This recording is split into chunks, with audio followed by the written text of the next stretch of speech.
Ah, é mesmo. Então Agora, faz a abertura de novo, mostra o livro outra vez. gente, é o seguinte, eu vou começar a leitura do livro, livro Nascido para Boa Vencer, noite a todos. Que delícia ver vocês, pessoal de São Paulo. capítulo do Boa noite. livro, aspectos da análise transacional, segundo capítulo. Bom, eu pensei que eu tinha colocado para gravar, avisei todo mundo que eu ia gravar. Eu acho que eu me perdi nesse meio tempo e não gravei. Mas a gente já fez um exercício, olhamos para algumas imagens, né? E eu pedi para que cada participante olhasse para aquela imagem. Uma imagem se referencia a uma bomba de gasolina, outra a uma pintura de uma senhora idosa e outra de um chocolate, porque nós estamos no período da Páscoa. E que cada um trouxesse as informações e os pensamentos daquilo que estava sendo observado. Ao analisar, então, a devolutiva de cada um do grupo, a gente percebeu que cada um analisa e pensa em três possibilidades. Pensa em termos de objetividade, de analisar bem aquela imagem, trazer as cores, a textura, a aparência. Outras pessoas vão para um campo emocional, onde trazem as emoções, o que estão sentindo em relação àquela imagem. E outras pessoas trazem questões de valores. Se aquilo é bom ou é ruim, se aquilo engorda ou não engorda, se aquilo me traz alegria ou não, se aquilo é perigoso ou não, tá? E eu fiz esse exercício inicial para que a gente possa, então, entrar no capítulo número 2, que vai tratar das bases da análise transacional, porque é disso que a gente começa a falar agora nesse livro, nesse segundo capítulo. A análise, né? E que a análise transacional ela vai tratar de 4 aspectos fundamentais de análise. A primeira análise é a análise da personalidade. Então, em análise transacional, nós temos uma estrutura de personalidade que foi desenvolvida pelo Eric Berne. Então, a gente analisa o modo de nos relacionarmos, a gente analisa quais são os nossos comportamentos habituais dentro das relações que nos causam determinado estímulo. Uma segunda característica de análise que a gente faz em análise transacional é analisar a estrutura do diálogo.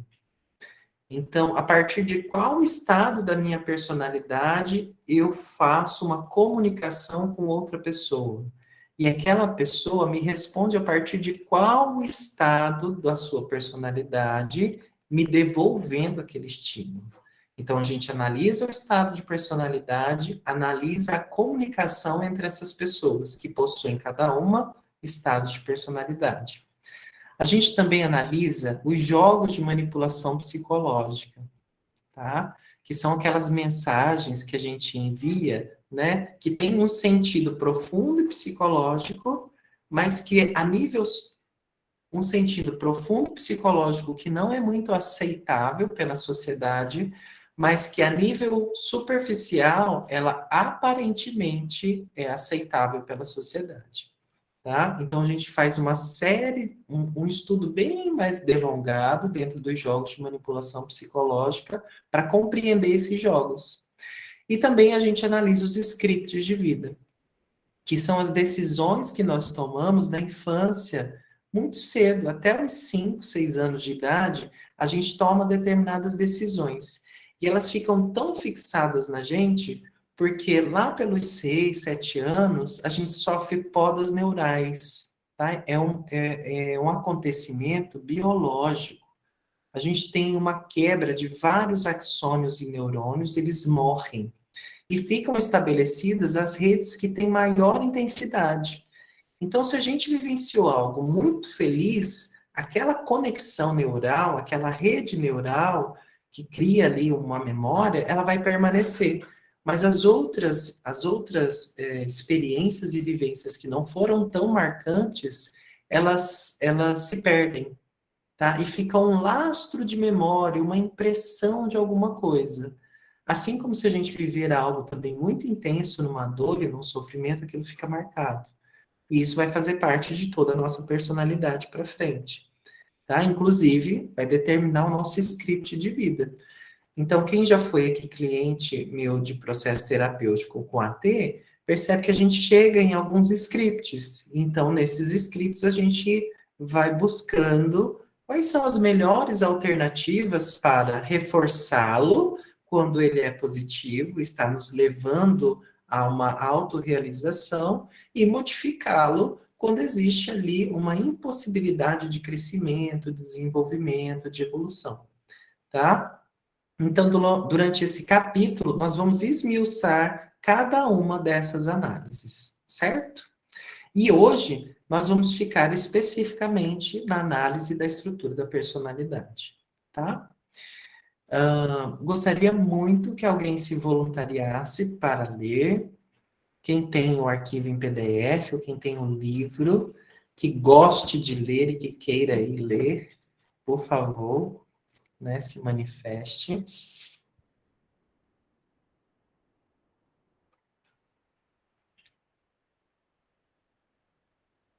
Vamos, posso ir. Vamos? Obrigado, Regina. Obrigado, tá? Aspectos da análise transacional. O louco diz: eu sou Abraham Lincoln. O neurótico diz: gostaria de ser Abraham Lincoln. E a pessoa normal diz: eu sou eu e você é você. Frederic Peirce. Regina, Eu não sou vamos nada. parar nessa informação aí. O que é que cada um consegue absorver dessa informação? Que tipo de relação vocês fazem com outros conhecimentos que vocês possuem?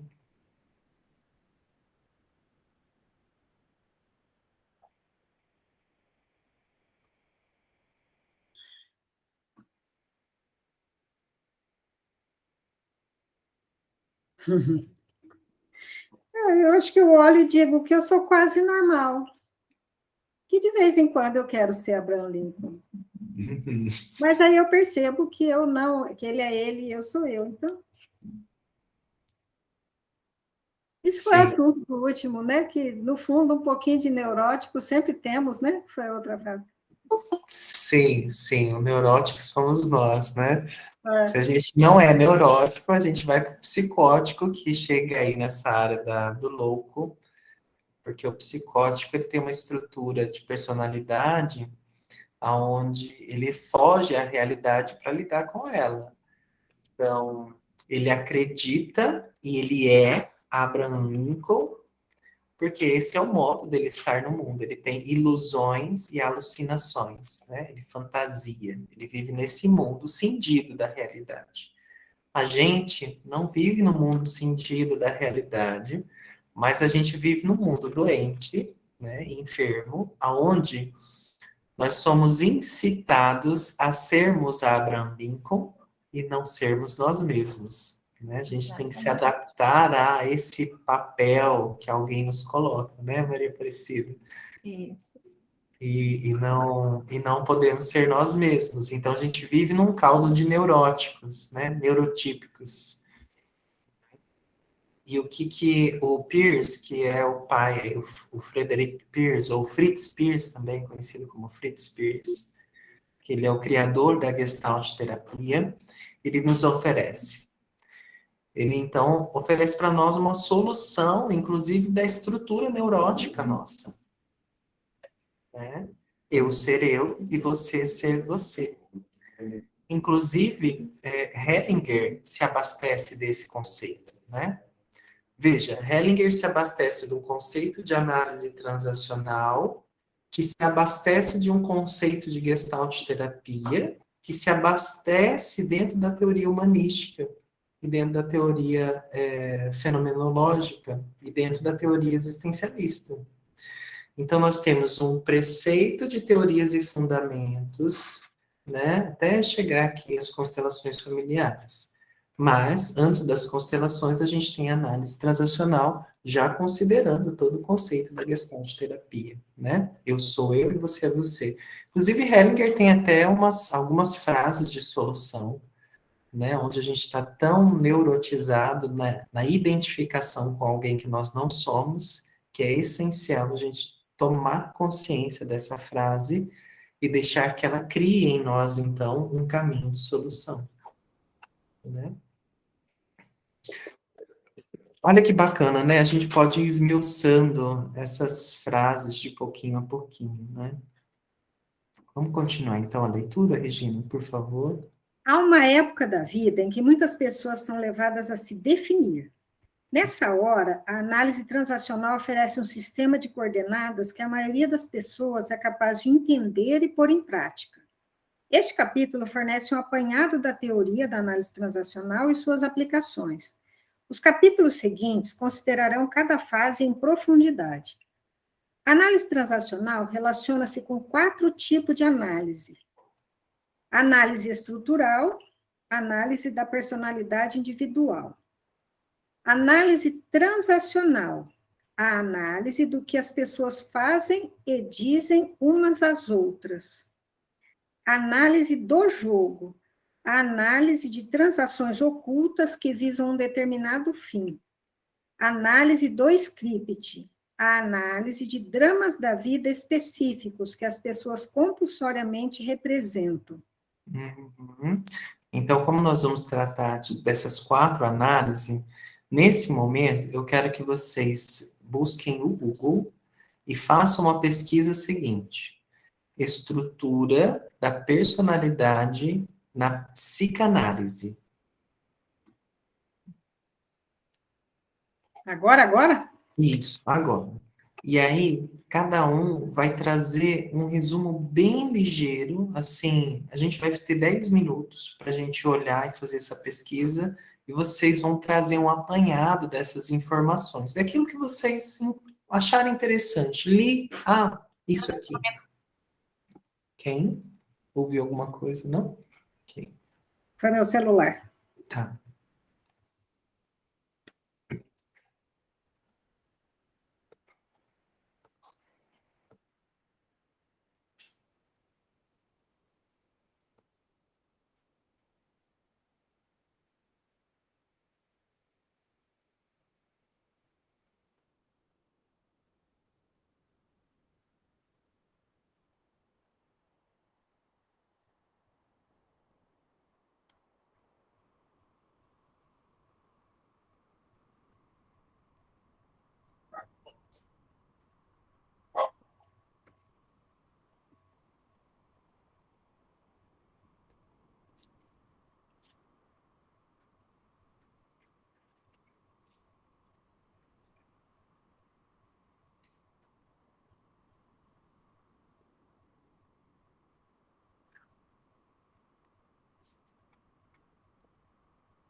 E eu? Sim. Vamos lá? Vamos compartilhando, então, as informações que a gente recolheu sobre estrutura da personalidade com base na psicanálise. O que que a gente pôde, então, absorver aí nesses 5 minutinhos de busca de informações?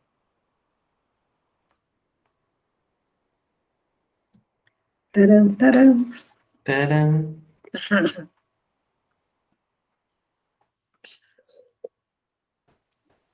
Eu não sei nem o que dizer. Hum. Vamos lá, Sueli. Você é capacitada para isso. Confio em você. Eu encontrei aqui, posso? Pode, pode. Que em 1923, Freud desenvolveu um modelo estrutural da personalidade, organizando o aparelho psique em 3 estruturas, que é ID, ego e superego. Cada um deles é responsável por um aspecto da personalidade humana, regendo a interação do indivíduo com outras pessoas. Maravilha. Então, Freud, ele cria uma estrutura de personalidade, né? Ele denomina id, ego e superego. Ok. Tá desligado seu microfone, Sueli. Que ele acreditava que se tivesse o acesso ao inconsciente, às camadas mais profundas da mente humana, ele conseguiria a cura. E aí ele define também, eu li, a Regina falou, aí, Regina, eu li. E ele coloca aqui, eu achei, né? Não é que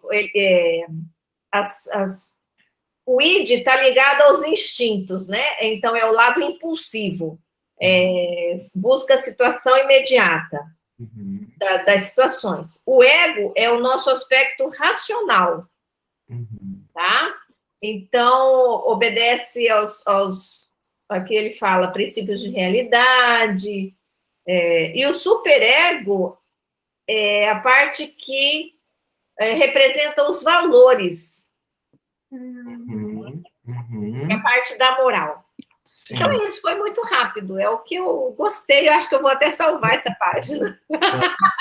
Quanta coisa, sim, bastante coisa. Então, você já acrescenta, né, na pesquisa que a Maria fez, você acrescenta a questão do inconsciente, ou seja, essa estrutura de personalidade, ela flutua em algo chamado inconsciente, né? Muito bom. Quem mais? Quem mais aí pode contribuir com essas O pesquisas? que me chamou a atenção foi exatamente o que a Sueli descreveu agora, do instintivo, do primitivo, né? Depois do racional, o que você absorveu ou buscou como prazer, o que você viu de melhor, e os valores que a gente adquire passados pelos pais, foi a mesma coisa, talvez a gente leu o texto parecido aqui. Sim, sim, provavelmente é porque é uma fonte só, né? Provavelmente é porque os autores estão discorrendo aí de uma mesma fonte, né? Sim, sim, sim, sim, Flávia. Mais alguém? Regina, Viviane? O William, assim, Sim. olhando depois das meninas explicarem, né, que aí eu fiquei, a minha interpretação foi a seguinte, da distância. Eu entendi os 3, né, igual as meninas, mas Sim. da distância do id para o superego. Da distância? Porque o superego está muito mais próximo do que o id, na Próximo realidade. da Da realidade? realidade. É isso que eu senti. Certo, certo, Naquele certo. minuto, tipo, o id é algo que eu não... Aí eu falo a minha personalidade, né? É algo que eu, lá dentro, está, uhul! Mas a personalidade está muito próxima do superego, porque eu já estava observando isso, né, em relação... Foi o que me chamou a atenção. Sim, sim, que legal, né? Já foi tomando consciência do amor, Sim, né? sim. Eu tinha, né? Deixa lá no passado, eu tinha uns bloqueios de descrição. Aham. Então, assim, por mais que eu lesse alguma coisa e tinha lá id, ego e superego, aquilo embulhava na minha cabeça e não... E já tinha aqui uma associação, né, da criança, o pai e o adulto, E eu estava ainda meio... Agora, assim, li, tá bom, li, foi legal. Mas a hora que foi porque eu brinquei com a Sueli, eu acho que eu baixei, né? Baixei os meus pontos de vista. Aí fez tanto sentido que agora, sim, agora eu vi o id, o ego, o superego e o pai, né? A criança, o pai e o adulto. Que Sim, legal. sim, sim. Que bom Esse que vocês já texto, foram fazendo. Sim, desculpa, esse texto que eu li aqui é do blog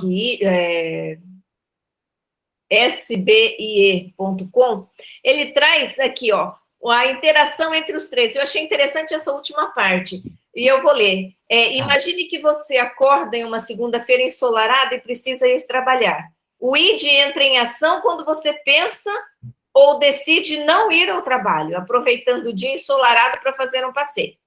O ego traz a razão e mostra que você deve ter responsabilidade e encontrar outra oportunidade para fazer esse passeio, apontando que o mais prudente no momento é ir ao trabalho.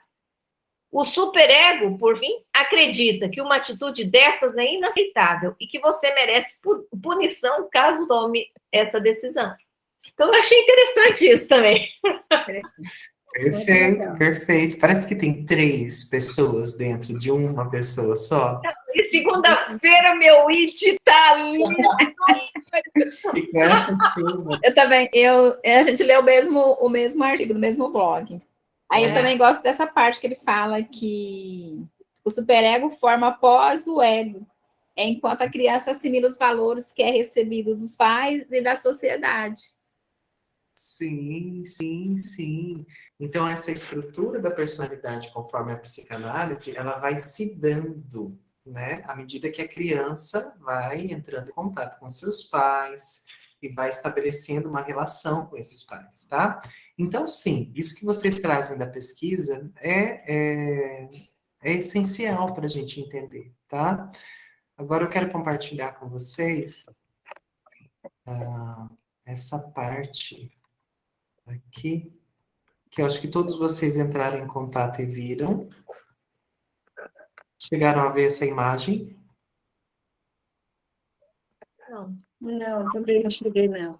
Não chegou nela, né?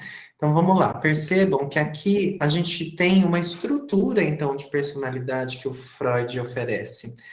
O Freud não desenhou essa estrutura, ele descreve, tá?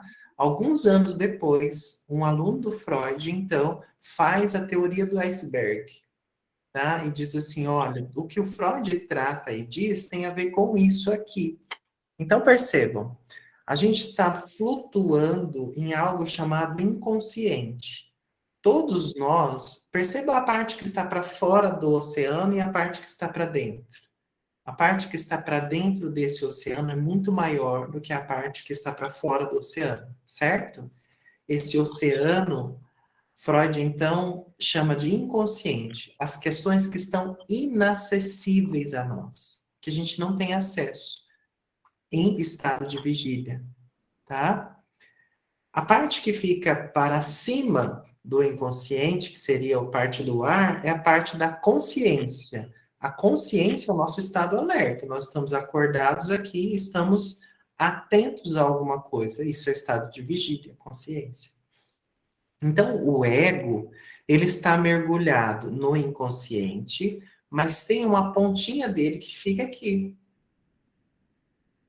percebendo através dos sentidos toda a informação que tem ao nosso redor. A gente capta essas informações o tempo inteiro.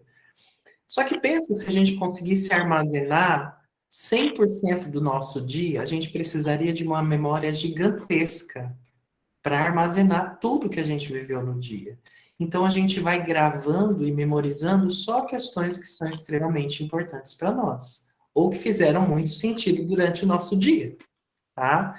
Essas memórias, se elas não são acessadas sempre, elas caem num fundo de inconsciente, que a gente não vai ter acesso o tempo inteiro.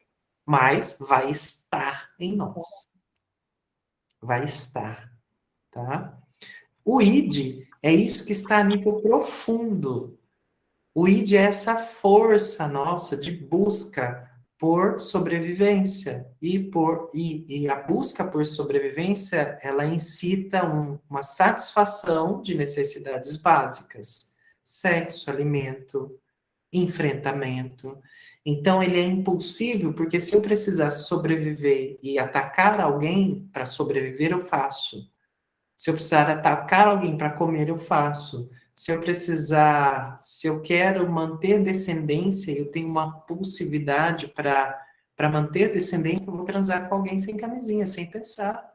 Porque a pulsão de vida, ela é para promoção de vida. Então, a gente é movido por esse id sem se dar conta. Percebe que o id não chega a nível consciente? Então, essas pulsões, a gente não se dá conta dessas pulsões, tá?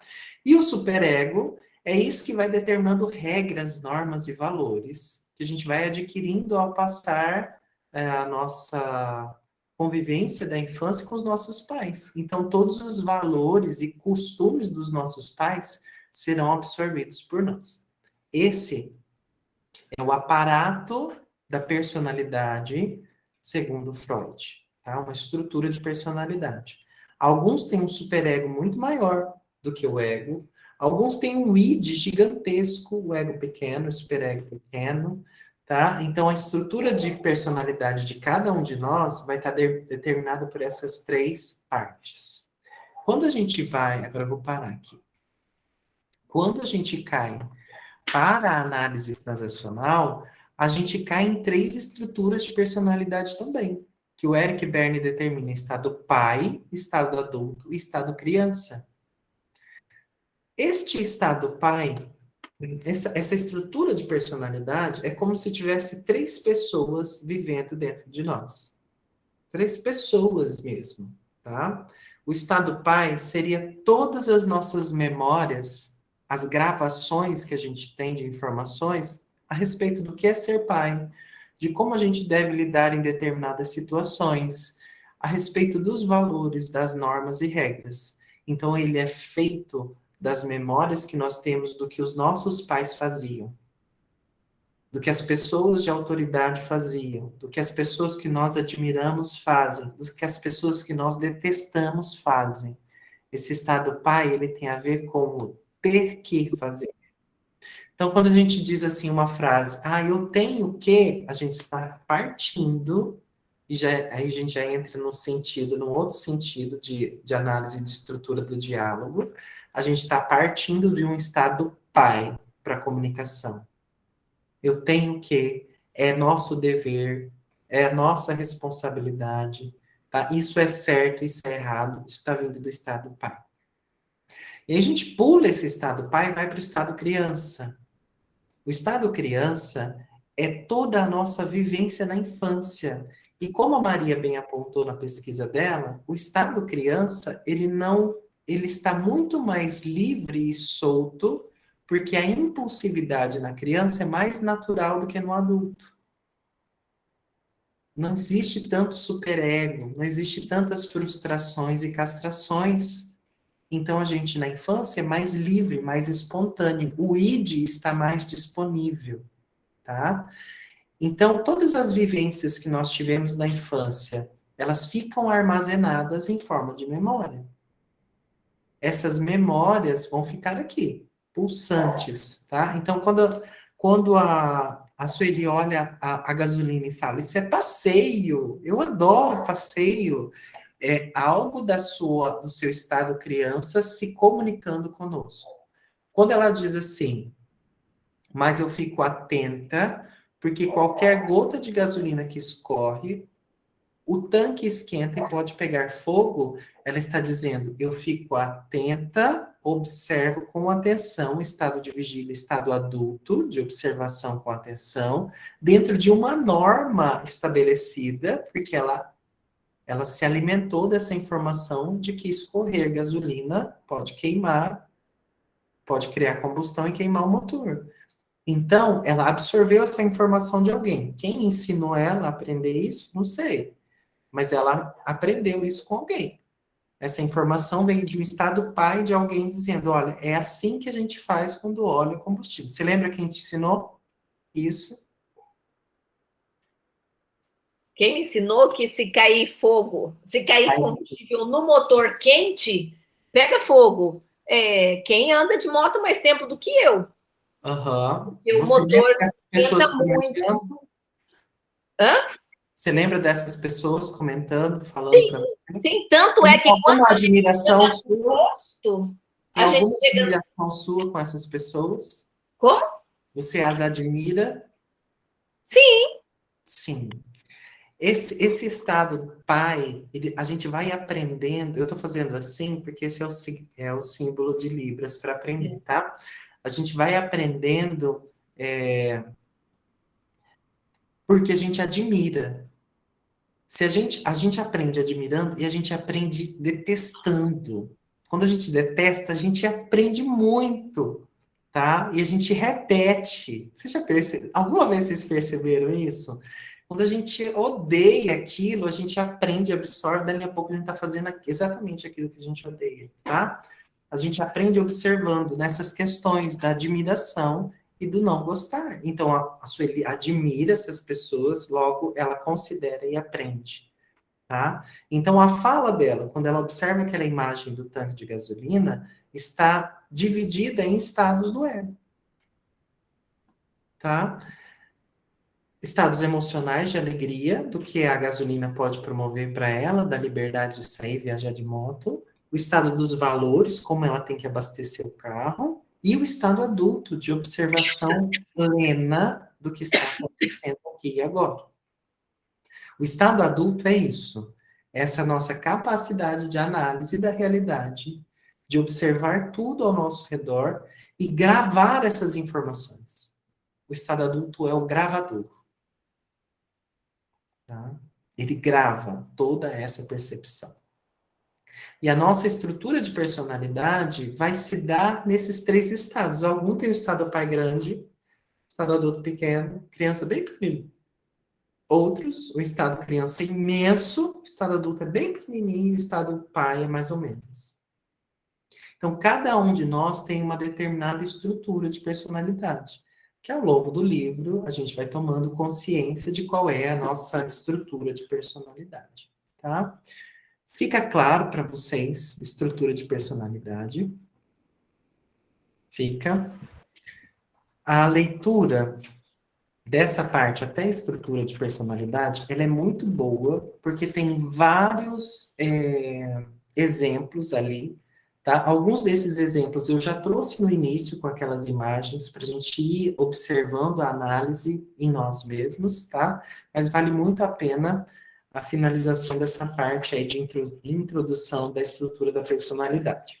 No próximo encontro, a gente vai para a análise das transações. A gente já vai pular um capítulo para a análise do discurso, daquilo que eu falo e de onde eu falo. Certo? Como já deu o nosso horário, a gente já vai, então, finalizando por aqui, também se despedindo. Hoje eu não vou me delongar porque